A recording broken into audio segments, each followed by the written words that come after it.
Dunia mulai memperhatikan Indonesia, karena untuk pertama kalinya dalam sejarah, TNI Angkatan Laut dikabarkan akan memiliki kapal induk. Bukan dari Amerika, bukan dari Rusia, tetapi dari Italia. Kapal induk legendaris Giuseppe Garibaldi disebut sedang menuju Indonesia, dan langkah ini langsung memicu perhatian kawasan Indo-Pasifik. Indonesia tidak lagi hanya dikenal sebagai negara kepulauan terbesar di dunia, tetapi juga sebagai kekuatan maritim baru yang mulai ditakuti. Australia mulai menghitung ulang kekuatan kawasan, dan Amerika Serikat ikut memantau arah baru militer Indonesia. Namun pertanyaan besarnya adalah, apakah Indonesia benar-benar siap mengoperasikan kapal induk raksasa ini? Ataukah Giuseppe Garibaldi justru akan menjadi beban miliaran dolar bagi TNI AL?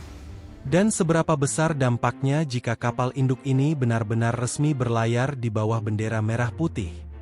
Dalam video ini kita akan membahas fakta mengejutkan di balik Giuseppe Garibaldi, alasan Indonesia mengincar kapal induk Italia ini, hingga dampaknya terhadap kekuatan militer Asia Tenggara dan Indo-Pasifik.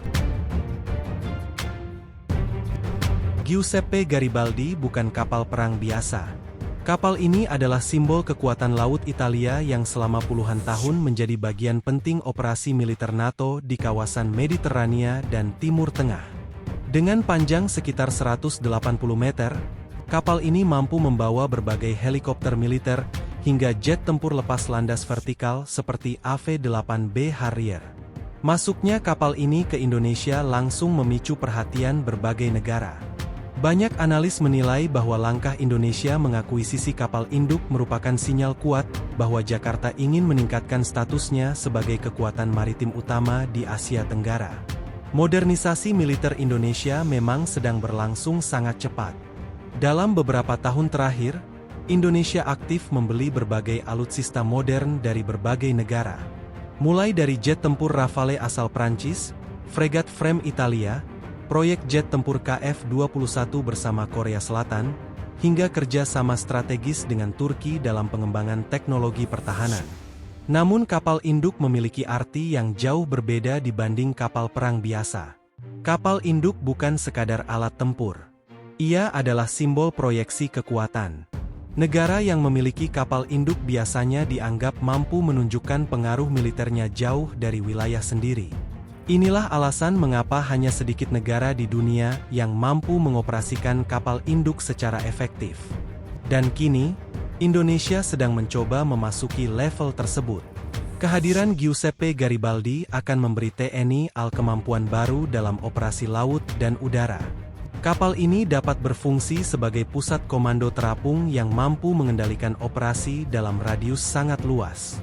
Dalam kondisi tertentu, kapal induk juga bisa menjadi pangkalan udara bergerak yang sangat fleksibel.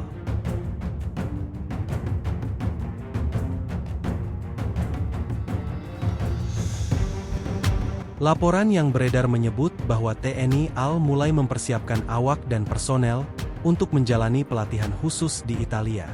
Ini menunjukkan bahwa Indonesia tampaknya serius ingin memastikan kapal induk tersebut benar-benar bisa digunakan secara efektif. Jika Giuseppe Garibaldi resmi masuk armada TNI AL, maka dampaknya akan sangat besar di kawasan Asia Tenggara. Selama ini Thailand menjadi satu-satunya negara ASEAN yang memiliki kapal induk melalui HTMS Chakri Naruebet.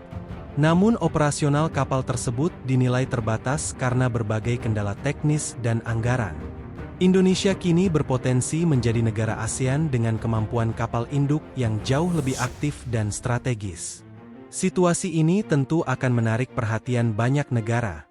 Australia kemungkinan akan memantau perkembangan ini dengan serius karena Indonesia merupakan salah satu negara penting di kawasan selatan Indo-Pasifik. Cina juga diperkirakan akan memperhatikan langkah Indonesia, terutama karena kawasan Laut Natuna Utara masih menjadi wilayah sensitif terkait aktivitas maritim Beijing.